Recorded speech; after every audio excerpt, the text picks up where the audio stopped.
teachers. Are you really left-handed?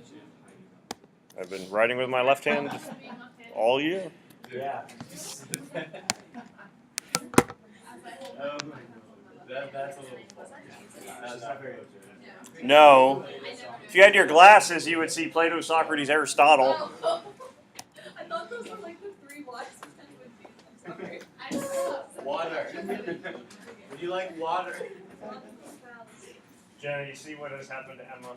We talked about religious solutions and too many stories last year that now everything that she sees is Jesus. Hallelujah. It sure is like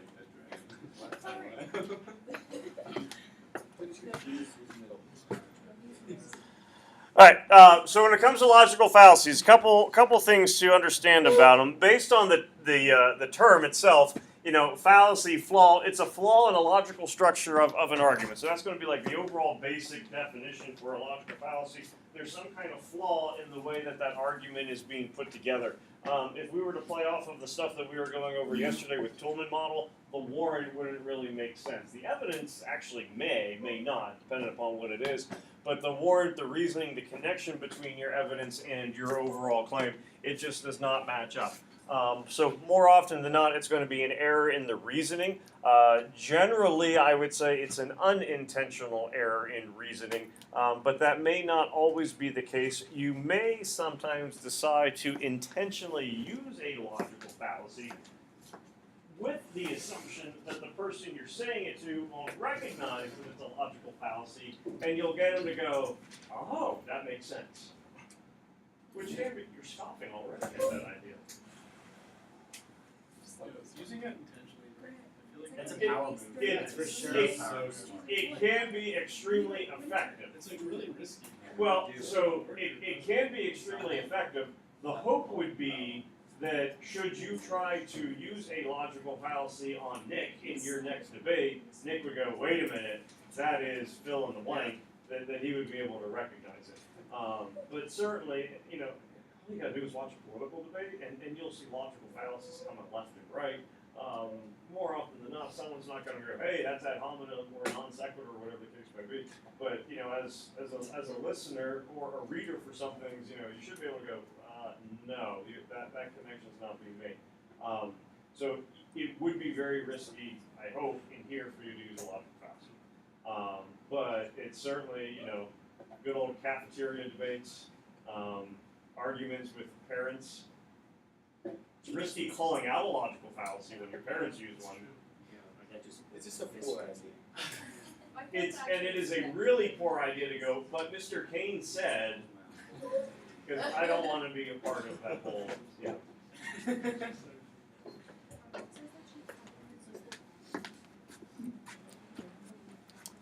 Significant others around Valentine's Day, good time to bring out logical fallacies. I think you can find. How would that even? Are we gonna get into that? We'll see which examples start to, All right, non sequitur.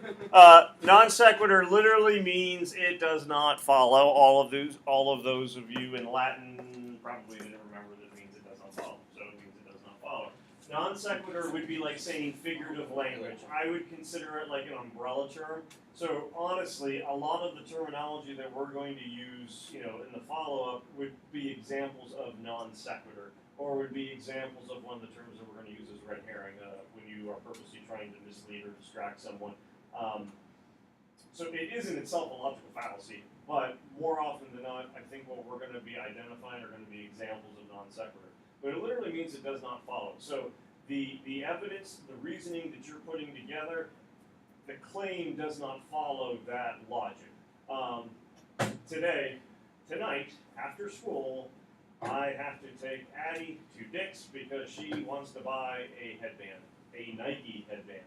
Because a Nike headband is going to help her shooting stroke, and she will therefore score more points. It is not going to help her one bit. It's honestly probably going to fall off of her head within the first 30 seconds of the game. But she is convinced it will help because of the top 3 players on her basketball team, 2 of them wear Nike headbands. So therefore, this is going to work for her as well. It's kind of like placebo. I don't know. Hey, if it works, I'm all for it. Placebo. The important thing is, I said, you're using your own money. I'm not spending any money on a headband for you. If you want a headband, we'll go like Dunham's. Things are like half price at Dunham's. But Wow, you look really good out there. yeah, and also it would depend upon her coach to put her in, more shooting opportunities, and the coach is not doing that. You're the coach. I'm the coach. That's awesome. So, the conclusion doesn't logically follow the premise. Now, I think the thing with non sequitur, and no, nothing against my 11-year-old daughter, in her mind, this makes perfect sense. And that's the thing that's problematic with logical fallacies. I think when you tend to present them unintentionally, unknowingly, in your mind, it makes total sense. But when you look at it from an objective standpoint, the headband's not going to change the way the ball comes out of your hand. Now, does it make her more confident? Would she be willing to shoot more? That certainly could happen. And maybe she'll throw up a prayer shot that she otherwise wouldn't, and it could magically go in. Game winner. And all she has to say is, Told you so. Get in there. get in there with every single shot. Get in there. Nobody else laughed. But it worked. So an example of non sequitur here, a simplistic one. 2 is a number. 2 does equal a number. 1 does equal a number. So since they both equal numbers, therefore 2 must equal 1. We would go, yeah, that doesn't make sense, hopefully, and you would recognize that as being non sequitur. But literally it does not follow the argument, the conclusion doesn't logically follow the whole premise that it is set up for. Isn't that a Sunday morning comment? Yeah. Non I sequitur. read that. Yes, it is. Is it still running? Yeah, I don't- people with yeah. big noses. It's kind of like a Far Side I thought it type was thing, like- I but thought it was like you a- people haven't seen the Far Side in a long time. Bizarro, yeah. I haven't looked at Sunday comics in years. Used to do that all the time. Is Foxtrot? Foxtrot's definitely. Maybe that's I like Foxtrot. Frank and Ernest? I like Frank and Ernest. I like Frank and I Ernest. like Doonesbury. Yes. I'm an office comic guy. I like dry humor. Dilbert? I like Dilbert. Dilbert's coming up here in a little bit. I'm not a big fan of Dilbert, but Dilbert's showing up. Dilbert's Straw man. This could be a Valentine's Day type thing, Ben, potentially. Misrepresenting someone's argument to make it easier to attack. So what you are doing, and this could kind of, from an argument standpoint, I could see this happening in counter-argument time, where you take what a person has said, you represent it in a way that makes it seem easier to attack or makes it seem, more sketchy or something along those ideas. So after Will said that we should put more money into health and education, Warren responded by saying that he was surprised that Will hates our country so much that he wants to leave it defenseless by cutting military spending. This is a Canadian slide, as you can see how they spell defense. So because you're talking about not raising taxes or something like that, if you want to put more money into, say, health and education, where do you have to get the money from? You got to take it from someplace else. Generally within budgets, which part of the government has the biggest budget? Military spending, so we would take some money from there and put it over. At no time did Will say, hey, we should sacrifice, our security, our military, and all those things for health and education, but Warren is doing that as a straw man kind of argument, misrepresented. So the whole, you got me milk chocolate, not dark chocolate. I prefer dark chocolate. You really want this, relationship to come to an end because you didn't get me the right candy or something along those lines? You can hear that. It's like the one where it's like, oh, I like your outfit. Oh, so you're saying I'm fat? Right. Oh, it's like you look good today. Yeah. So like just good? Yeah. Wow. Was that a fat day? Like, you do that to me. I do. I'm not saying I don't. I do. TWA, Friday, March the 8th. Oh, don't do that. That'd be wrong. Hey, for first period, that's not going to be a problem, but when Jenna has to go see Dr. Harry Nail before her junior prom entrance on March the 8th, you're giving me a TWA on Friday, March the 8th. Why do you want to make my life so miserable? Do you not want me to go to junior prom kind of thing? That could end up Are you being really a scared? struggle. Like, you had your first period. Is it really that day? Why would that be such a problem? You just I literally, Yeah, we could take a nap and we could When do we do 15 that? minutes before I need to be at the Do you remember what it was? Yeah, I don't remember what it was, but I remember having it on this day. I had it first period. That would suck. I didn't, so it wasn't that bad. It was a good start. From what I remember, most people were there. I don't think too many people left early on us here. I think like 30. Take a look at this one. What do you see? The House Education Committee. This is in Louisiana. The House Education Committee approved 9-5 the resolution that says the legislature does, quote, reject the core concepts of Darwinist ideology that certain races and classes of humans are inherently superior to others, and does hereby condemn the extent to which these philosophies have been used to justify and approve racist practices. The resolution moves next to full House for debate. So we reject saying that. So by saying that they don't believe in Darwinist ideology, you're saying, well, you're letting racist behavior go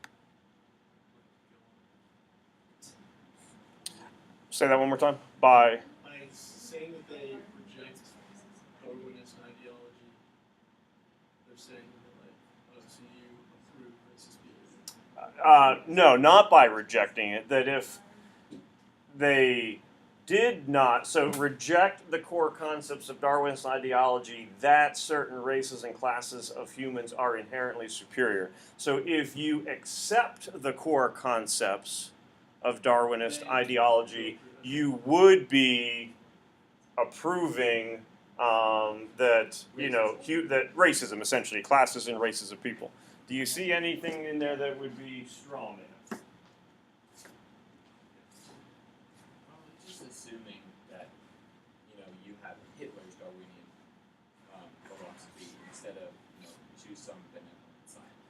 So this is, and obviously you're not getting a full context of it, this is Louisiana where controversy was coming up over the teaching of Darwinism in biology, in science class. So if we're looking at Darwinism from a scientific standpoint, what is Darwin's argument within Origin of the Species?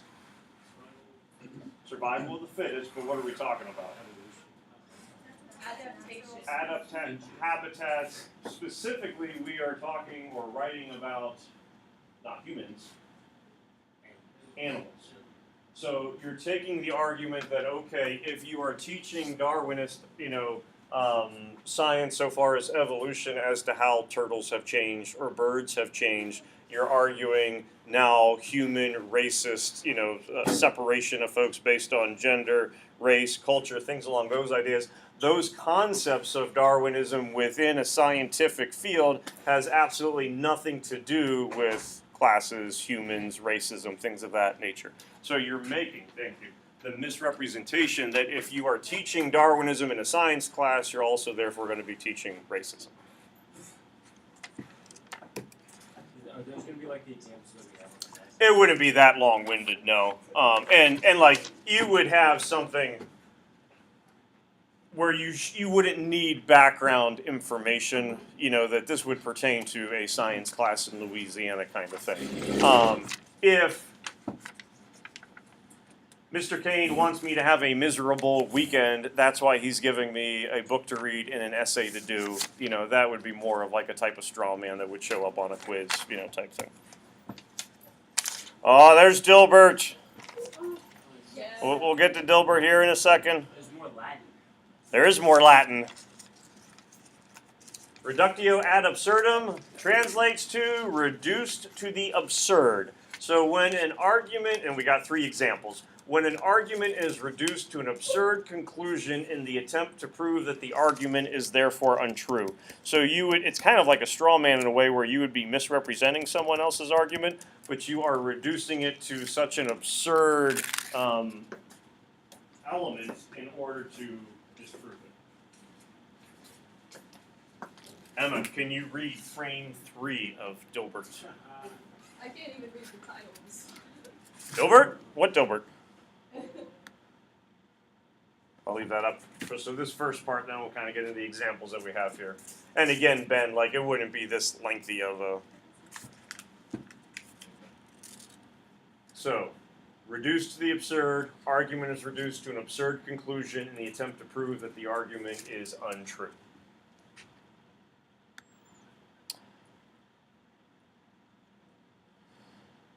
So, Clement of Alexandria, theologian, philosopher, is in this work. This is attributed to Xenophontus, a Greek philosopher.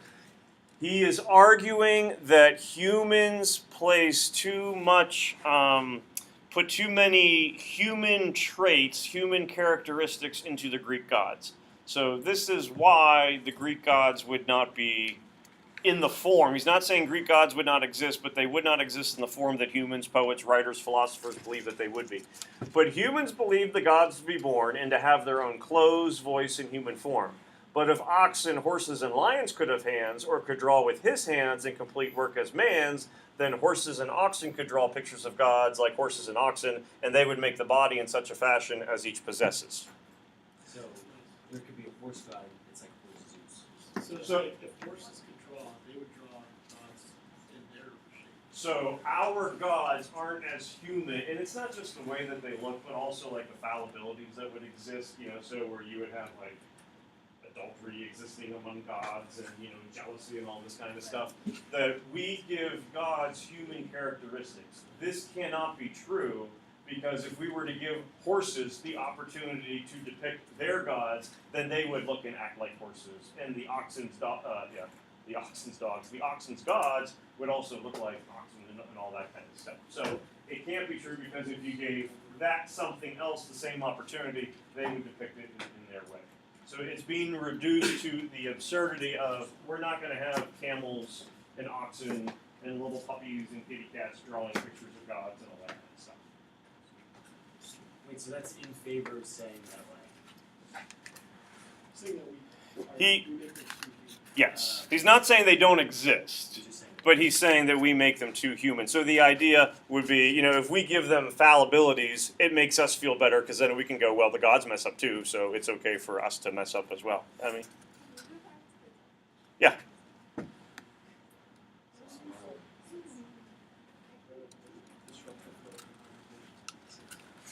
It'll give us a transition to get into Dilbert. Dilbert as a cartoon is just absurd, but there's a guy down the street from me that I call Dilbert. I have no idea what his name is, but he just reminds me of Dilbert. Mrs. Kane agrees, Jenna. Is that good or bad? I don't know. Yeah, I feel like he just looks like, he's like a cross between Dilbert and Drew Carey. Does he still do The Price is Right? Yeah. Yeah, he does. More gray hair than Go Cleveland. He's getting old. Is Bob Barker still alive?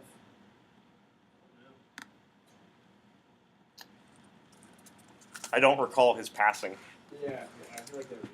So we ranked all the engineers from best to worst. We plan to get rid of the bottom 10%, and that includes Wally. Now, Wally's going to go, but that plan is logically flawed. If you fire the bottom 10%, and there's some merit to this, you're still going to have a bottom 10%. You'll fire and fire, but there will always be a bottom 10% until finally, when less than 10 people are left, you'll have to fire body parts instead of whole people. We'll have torsos and glands wandering around, unable to use keyboards, blood and bile everywhere. How'd it go? He fired my hair. So he's right in that there will always be a bottom 10%. There's always going to be someone who's going to be bringing up the caboose of the productivity train. But the whole idea, when we get down to 7 people, Nick, your kneecaps must go. At that point, that's where it's starting to get reduced to an absurd.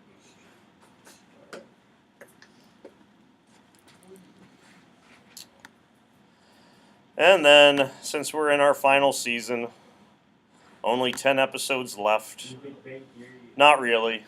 But I am a fan of the subtitles.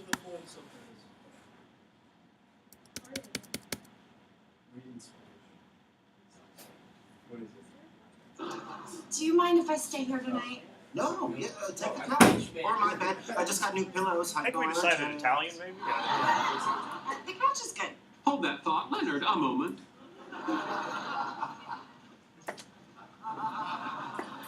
Let me guess, you have a problem with this. Where do I begin? It's up to you. Crazy person's choice. Well, first, we don't have house guests. Frankly, if I could afford the rent, I'd ask you to leave. Your friendship means a lot to me as well. What else?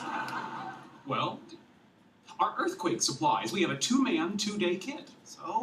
So, if there is an earthquake and the 3 of us are trapped here, we could be out of food by tomorrow afternoon.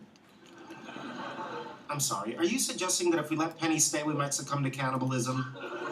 No one ever thinks it'll happen until it does. Penny, if you promise not to chew the flesh off our bones while we sleep, you can stay. What? He's engaging in reductio ad absurdum. It's the logical fallacy of extending someone's argument to ridiculous proportions and then criticizing the result, and I do not appreciate it. I'll get you a blanket and a pillow. We played a video and it actually like played and it wasn't choppy and volume worked and it's all gonna go down from here on out. But hey, we got it.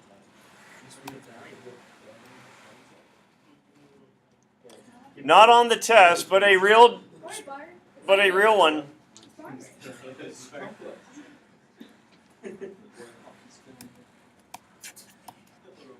So what's happening?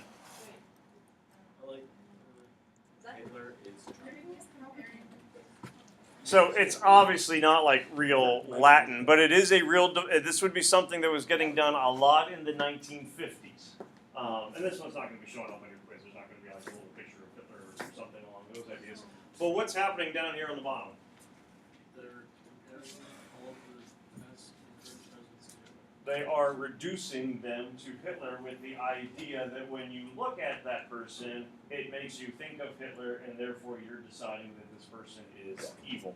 So, we have current president, and then, we have our past presidents, President Obama, President Bush, President Clinton. I had one where it was a picture of Hillary Clinton, even when she was running for president. I think it was book title Mein Kampf, and they wrote by like Adolf. They said Adolf Hillaryum, or like to change Hillary into Hitler, and they did a depiction of her. So the idea is, with propaganda more so in the 1950s, as media is taking off, to let you know that fallacies can be a visual thing. It's not just going to be terminology. Everything kind of gets referred back to reductio ad Hitlerum because he is the person that was first used. But certainly you could have other people, the comparisons being made to other people that we would consider to be, evil or whatnot. So wanted you to make aware of it, that it's not just the way that text would be presented, but it could be the way that images are. But this isn't one that you're going to have to worry about for quiz or like when we do a midterm exam or any of those things. All right, anecdotal. Using personal experience or an isolated example instead of a valid argument. It mentions especially to dismiss statistics because a lot of times you'll have like health things that are coming up in this way that we have smoking here. So you are using an isolated personal example or some kind of story or whatnot that you're aware of in order to disprove something. Watch out, Zach.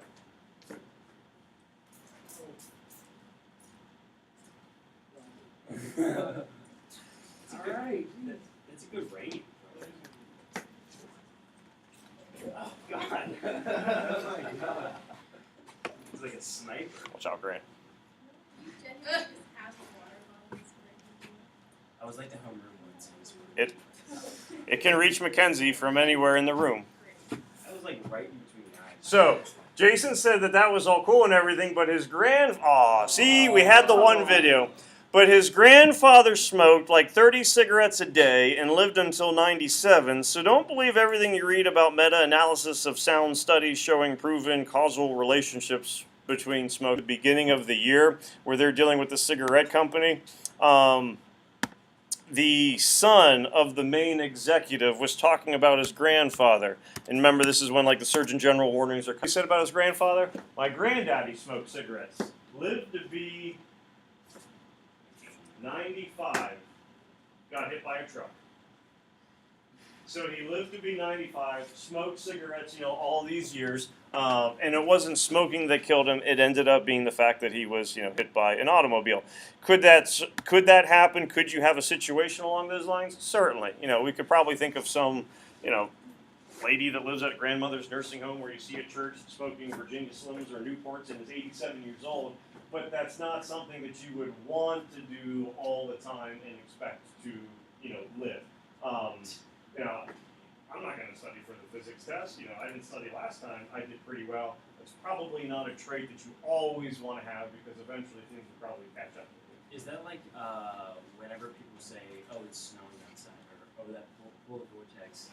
It's like, where's the overall thing, right? If If global warming is real, then why is it snowing? Exactly. It's like I went to a movie. Yeah, so it doesn't have to be a personal example, but something like that you would have an isolated example. So, you know, what was the temperature last Wednesday? Like overnight -7 or a thing like that. So I'm pretty sure. there's, you don't have to worry about the warming of the Earth's temperature or anything like that. If you use that as the reason why global warming wouldn't be an issue, but you have a lot of other evidence going in the face of that, yeah, that would be anecdotal. In 2015, 2016, one of those 2 years, it was 2015 or 2016, the Earth's carbon emissions globally decreased. So the emissions of CO2, I think it was 2015, went That was down. when like the Paris conference was. It was around that time. And so you had a lot of folks finally going, yes, this is good. We are, the ozone's starting to close back up again. We're turning the corner and whatnot. All those emissions have gone down. Anyone know why the emissions went down in, I'm going to say 2015, because I think that was the year. Or what was one of the leading causes of carbon emissions going down? Death of cows. Whose economy tanked temporarily in 2014? China's. So China's manufacturing significantly decreased in 2014, like 2015. So with their manufacturing going down, the amount of carbon dioxide that was being released into the Earth's atmosphere significantly decreased. In 2016, 2017, 2018, and I assume probably 2019, what happened to those CO2 emissions?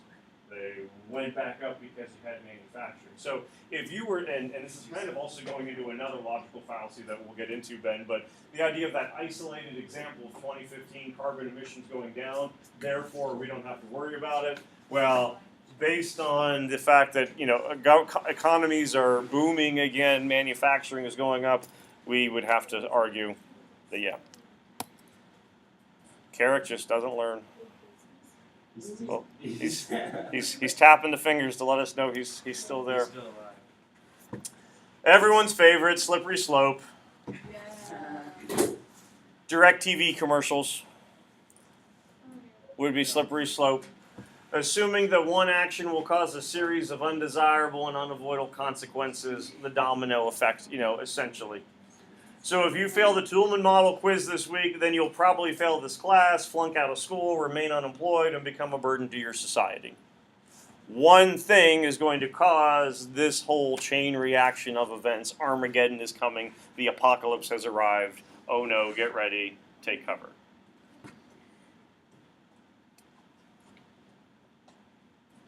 Armageddon was on, like TBS or something, during our 5 days. And I realized that I had like 4 minutes, and then I went, okay. That movie's 21 years old. It's not as good as it used to be. No. Or at least 20. It was either 98 or 99. It's like, wow, I feel old. Armageddon. Did you see it in theaters? Bruce Willis, but I did see it in the theaters. Yep. I don't know what the lawyers with that. That song was #1 for like, It still is in my heart. It's a good song. I was so annoyed after like 4 days.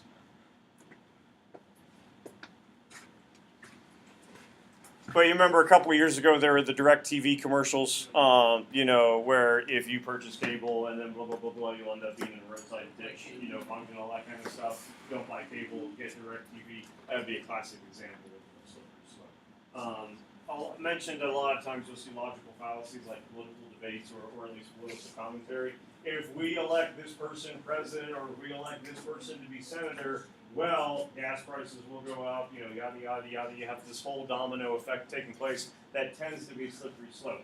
Could you have a situation where this occurs? Well, Katie's not here today. Katie passes her Toolman model quiz, but that logical fallacy quiz that Grant's so worried about now, she tanks it. Then you end up having a chain reaction of unfortunate events. Was it all stemming from that logical fallacy quiz? Maybe. The big problem is what you're really doing with slippery slope is you are predicting the future. If we do this one thing, then this is a whole series of events that will take place, which is different from looking back and going, you know what, that was a major mistake in that presidency, in this kind of peace relations that was treaty that was taking place, in Aiden's life, whatever you end up going with, after those events have taken place. Maybe you can pinpoint to one thing, but it's a slippery slope to identify that should you do this, then we know everything's going to drop out of the bottom and nothing good will come of it. Appeal to authority. This one can be kind of tricky. It's kind of like anecdotal, where you are simply using the opinion or position of authority figure or some kind of institution in place of an actual argument. So this would not be an example of citing your sources, according to so-and-so, blah, blah, blah, and then you have a reasoned argument. But if you solely use the authority as the argument or the validity of your argument, that would be appeal to authority. Can anyone think of a spar debate that occurred where we had appeal to authority?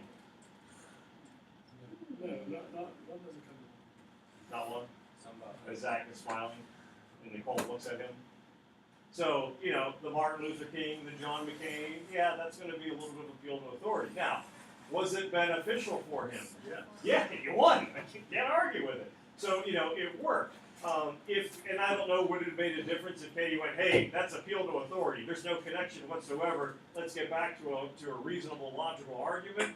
Maybe it would have, maybe it wouldn't. But if we were to identify what is the reasoning, it really would be an appeal to authority. So if you were, in global warming, since we were talking about it, obviously has had some controversy with it. Is there a scientist that exists that believes that global warming is not happening or that it's not problematic?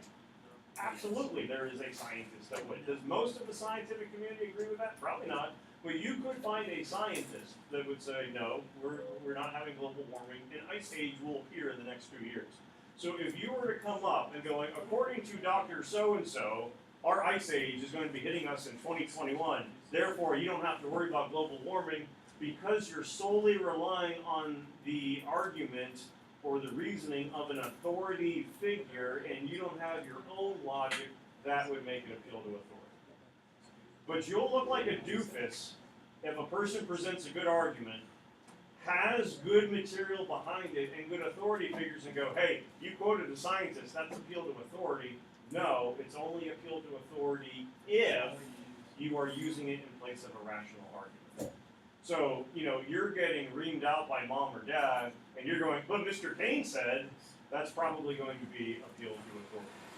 And it makes you look bad, and it gets me in trouble. And then I just don't want to talk to Grant the rest of the year. How often do you get parent phone calls? Not nearly as often as Mrs. Kane. Really? Yeah. Oh, she definitely. I don't think my parents have ever had a conflict. I don't think my parents have any willpower. They just don't care. Well, I think a lot of it is like juniors and seniors. Usually at that point you're. You figure things out. Yeah. She has a lot of ninth graders, so that whole transitioning from middle school to high school, I think that's when you're going to have more of the helicopter parents. Yeah. Nick, you weren't at the Rochester last night. I was looking for you. Sorry. You go every Thursday? No. One more. We'll probably do the example at the beginning of class tomorrow, but we'll at least identify it. Bandwagon argument or claim that's based on the actions of others, in the absence of reason. Bandwagon fan associated with athletics and sports tends to happen more often than not. But you are doing something simply because other people are. Doesn't mean it is the popular choice. Doesn't mean you're following the majority. But you're doing something solely because other people are doing it. We're arguing solely with the reasoning that other people believe this, so should. You Golden State bandwagon. Golden State. Yeah. Curry is my lock. I've been an average fan for some reason. Hey, they just got Kristaps. I'm my favorite. And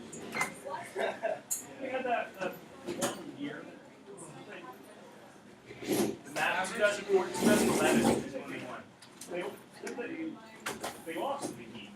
The Mavericks? They beat the Heat 2011. Oh, that was the year that they traded for. Yeah. Throw my phone. There you go. Hey, he's coming back this year. And Hypothetically, oh, those were the good old days. Bye, Mr. King. You have a good one. Don't forget to say that I wasn't absent. I will not. I didn't take attendance yet, so Okay. you'll be in my head.